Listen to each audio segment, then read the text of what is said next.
these Russian immigrants have made a tremendous contribution to the state of Israel in many, many ways. So they're coming and they say, we want to be Jewish.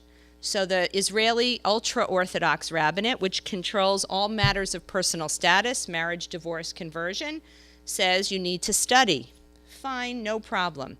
You'll need to go to the mikveh. No problem. Men will need to either have a real circumcision if they haven't been circumcised or a symbolic circumcision. That they hesitate a little, but they say no problem.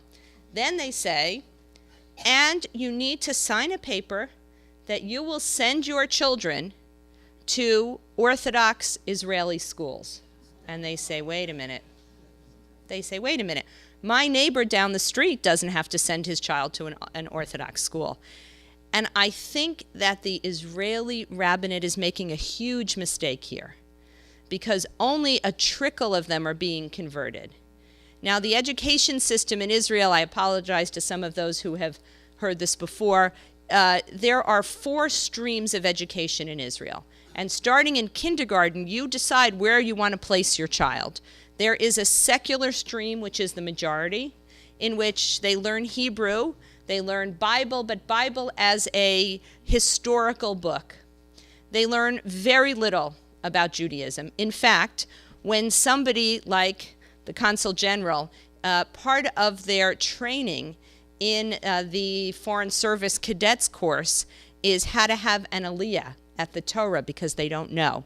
Or they maybe did it for their bar mitzvah and forgot. And they're going to be going to Jewish communities where they're going to be coming into synagogues and being given an aliyah, and they have no idea how to do that. Now that in itself, I think, is problematic. Then there is the state religious system, which is about 15% of the kids, which tries to combine the secular curriculum with an Orthodox curriculum, so the school day tends to be a little bit longer. The parents pay money for the extra hours, and the kids come out with, a secular education and a Jewish education. There is the ultra-Orthodox schools, and I think this is another issue because they are funded by the government, but they do not follow the curriculum of the Ministry of Education. And in fact, just the current budget has a large increase for these schools. They tend to have very small classes. The students come out of these schools with a tremendous amount of Jewish learning and very little secular learning. They're not prepared for university. They're not prepared for the job market. Then there is the Arab stream, these 20% of the Israeli Arabs who I spoke to, in which the schools are underfunded. There are above 40 children in a class.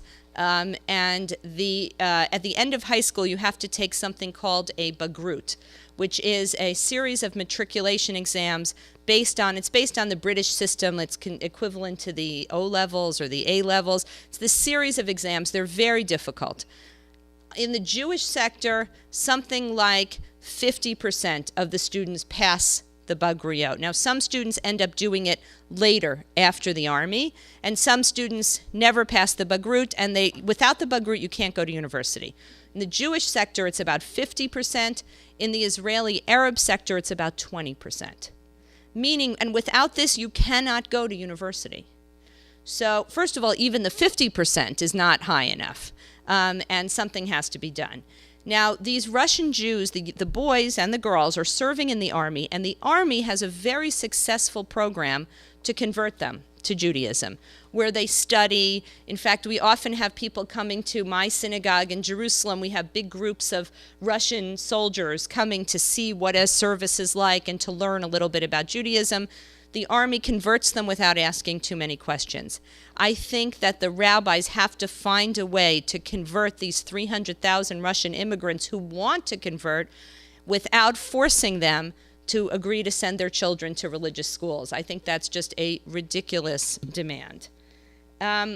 Israeli democracy is under threat. I think that one of Israel's great strengths has been its democracy. The old saying, 2 Jews, 3 opinions. Well, in Israel, it's 2 Jews, 4 opinions, and they're loud about it.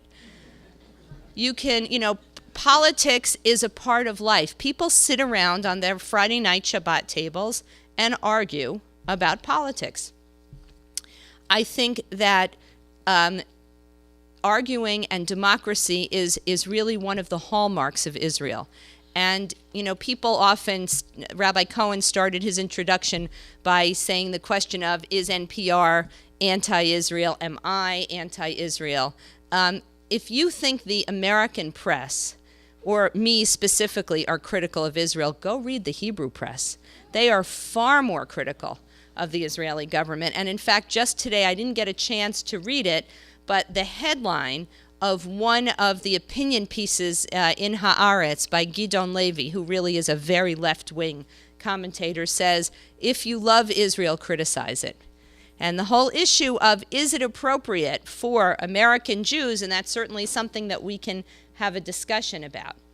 They did a poll recently in Israel, and more than half of Israeli high school students,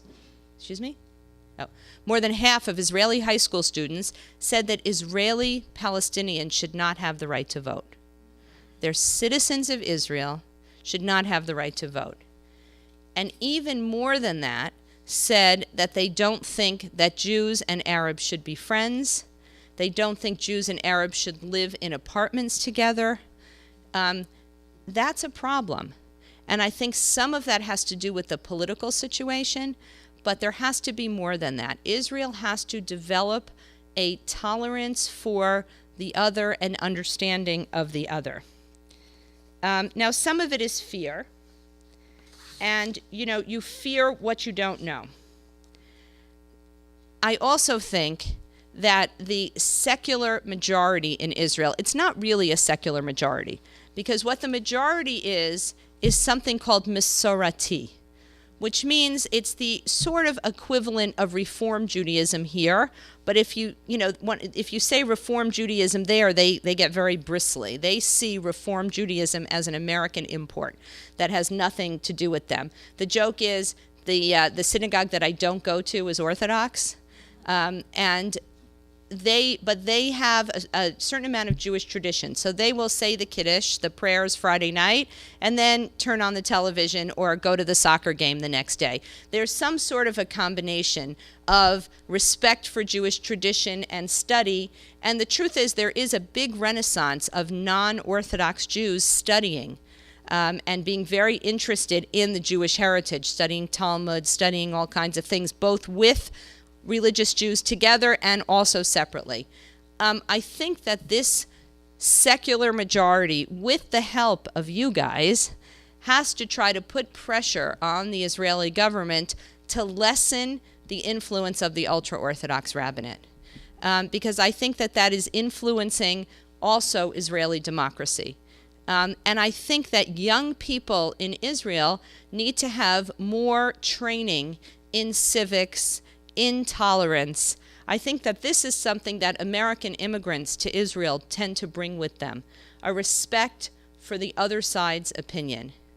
So I think that Israel is facing all kinds of internal challenges, the relationships between the secular and the religious. There's no civil marriage in Israel. If you want to get married in Israel, you have to go through the rabbinate. However, what you can do is get married outside the country, in Cyprus or in Paraguay. And in fact, there are vacation packages to where you go and do your wedding and then come back, and you can have whatever kind of wedding you want. In Israel, it's just not recognized. Conversions. The rabbinate is trying to really not recognize even Orthodox conversions done outside of Israel, let alone Reform and conservative conversions. I think that all of these issues really are crucial to the future of the state of Israel. And what happens is we get so caught up in the politics, both the internal politics and the external, Iran, the Palestinians, that people tend not to have the kind of time and energy. In Israel, you sometimes, the events move so fast. Sometimes I don't get to read the paper until, 10 o'clock at night. And I'll look at that day's paper and I'll say, this paper's got to be a week old. So much has happened in this one day. Now, why do the ultra-Orthodox have so much power in Israel? They are less than 10% of the population. However, in Jerusalem, 60% of the first graders are ultra-Orthodox. Now, some of that obviously has to do with birth rates. The average birth rate among the ultra-Orthodox is between 7 and 8 children per family, and among the secular, it's between 2 and 3, and among the modern Orthodox, it's between 3 and 5. So part of it is birthright. Part of it is that basically since 1967, Israel has been divided. What happened, I am going to get a little bit into politics. In 1967, Israel conquered the Gaza Strip, the West Bank, the Golan Heights, the pink up here, and the Sinai Desert, which basically is a lot right here. And in 1967, in fact, the prevailing opinion was that Israel would trade that land for peace. And in fact, Moshe Dayan said, I'm waiting for the phone call from King Hussein asking me to give him the West Bank in exchange for a peace treaty with Jordan. Now, the peace treaty with Egypt eventually came. As you know, the peace treaty with Jordan eventually came. What didn't come was a peace treaty either with Syria about the Golan Heights or with the Palestinians. Now, the Golan Heights is a little bit distant, but look here. If you drive, people drive in and out of the West Bank without even realizing they're in the West Bank. The two sides really are intertwined, but basically the debate since 1967 has been, should Israel withdraw from the West Bank and Gaza in exchange for a peace treaty with the Palestinians or not? And about half the population has said yes, and half the population has said no, and the ultra-Orthodox were able to be the ones making or breaking the coalitions. And that's why they have always had more power than their numbers, and they also get a lot more money than their numbers. That said, the current Israeli government, headed by Israeli Prime Minister Benjamin Netanyahu, is one of the most stable governments in Israel's history. And it does include the ultra-Orthodox Shas party, and it does include another ultra-Orthodox party. But even if those parties left the government, Netanyahu would still have a majority. So this really is an opportunity. The political situation has shifted a little bit, and yet in the latest Israeli budget, there's an increase for spending on ultra-Orthodox schools.